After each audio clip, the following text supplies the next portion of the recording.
Hey guys, welcome back to the channel. Just making sure I have my microphone turned on.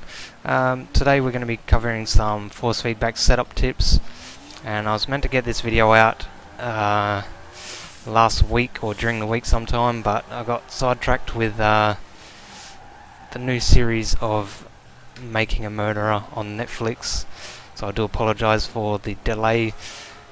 But first things first, how I go about setting up my force feedback in Forza games is pretty much the same on any Forza game. What I like to do, if we jump into the settings real quick, is I like to turn, well, before I get to this, let me just say there are four main areas of force feedback in Forza games. So you have your constant force feedback, or constant force, which is basically the aligning forces which are calculated from the physics, and it's the constant force that is always delivered to the wheel, and this is the main force that's going to basically be the heart of the force feedback. And then we have the sine wave, which is your vibration forces. Then you have the spring and damper forces as well. So what I like to do is I like to jump straight in and just completely turn off the non-essential forces, so basically the fake force feedback effects like spring, damper and vibration, and then tune the heart of the force feedback until I get it to a point where I can rely on the force feedback to control the car. Like right now I'm driving simulation steering with one hand, and I'm not smashing into walls, I'm not spinning out constantly. I can just drive one hand and let the force feedback do its thing. Now, I will say that force feedback in Forza games is not perfect. It's, in my opinion, it's still got quite a long way to go before it's considered more realistic. But I'll just jump into the settings and show you real quick. Okay, so like I said, turn all the fake forces off, and I normally keep them off in Forza because I don't like the way they work. Vibration scale, you can get some really good physics-based effects out of the vibration or sine wave signal, but Forza just doesn't take advantage of this, and the vibration in Forza is honestly quite rubbish, so I always turn it completely off. But in the custom force feedback we built for Forza Motorsport 7, I have the vibration on because we actually made good use of it. But in the default force feedback, I don't like it at all, so I turn that completely off. Center spring scale completely off, damp scale completely off. And basically from there, we really only have three settings that can tune the force feedback. We have force feedback scale, which I'm running at 100%. And then we have force feedback understeer and force feedback minimum force.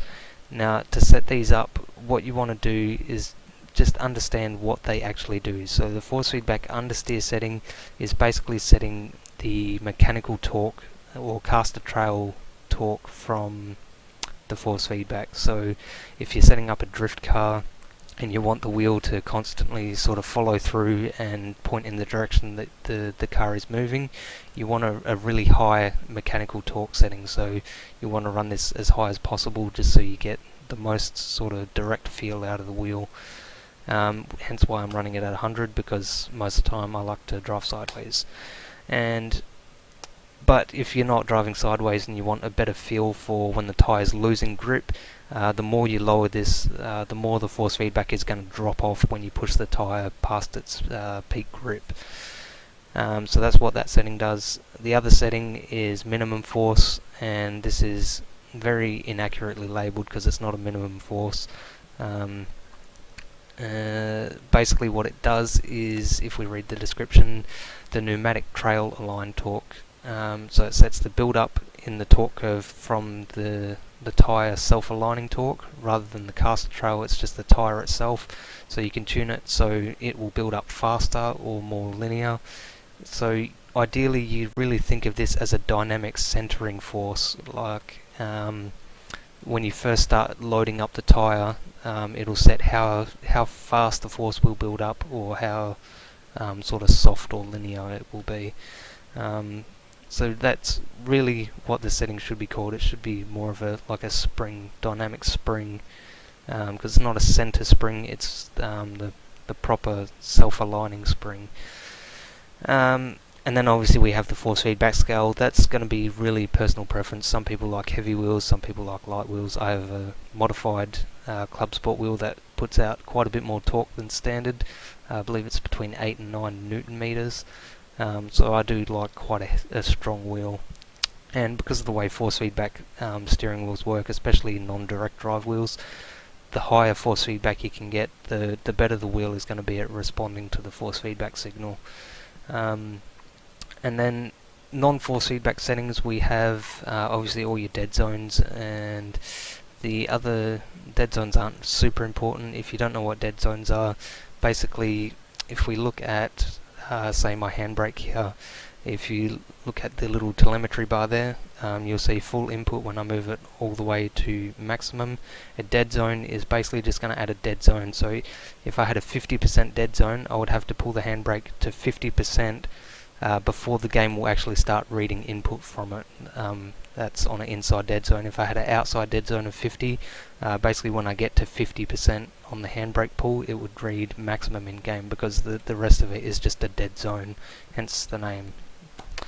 So the dead zones are pretty simple to work out. But the other settings, I'm getting carried away here. We have steering linearity.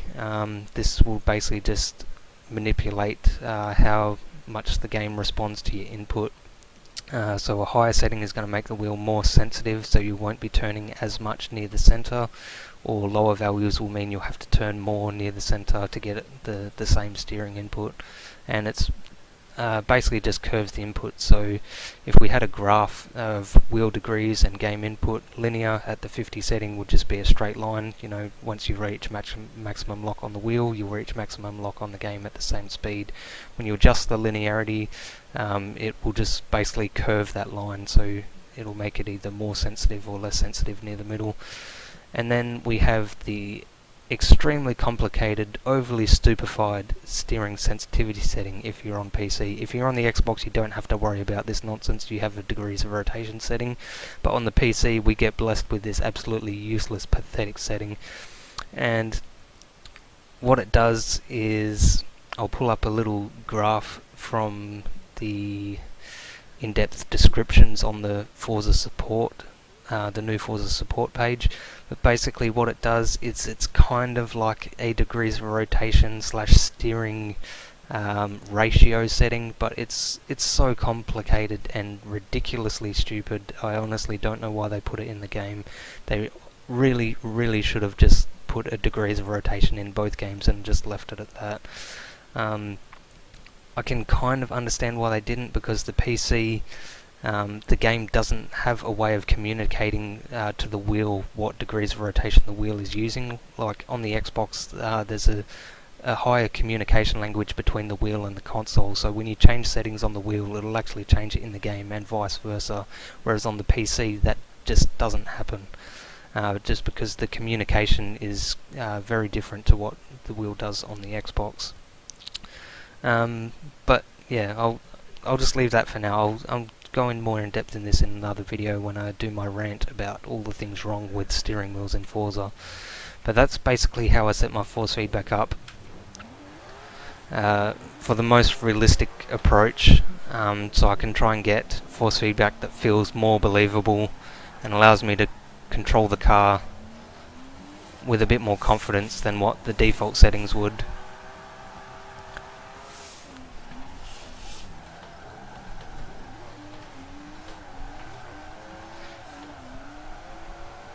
So you can see I can feel pretty well where I need to put the wheel and get the car to do what I want it to do. And like I said, the force feedback in Forza is far from perfect, but I find setting the wheel up this way really gets the best experience out of it.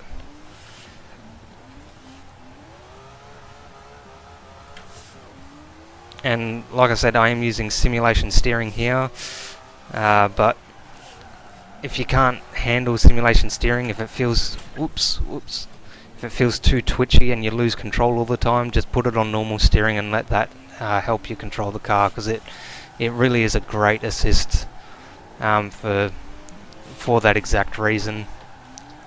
In fact, I recommend a lot of people use normal steering because the simulation steering can be overly difficult at times. But if you set the car up correctly and don't build it completely ridiculously, it can be quite fun because you do get a lot more control over the car with simulation steering. Anyway, that's going to wrap up the video. Thanks for watching, and I'll see you in the next one. Bye.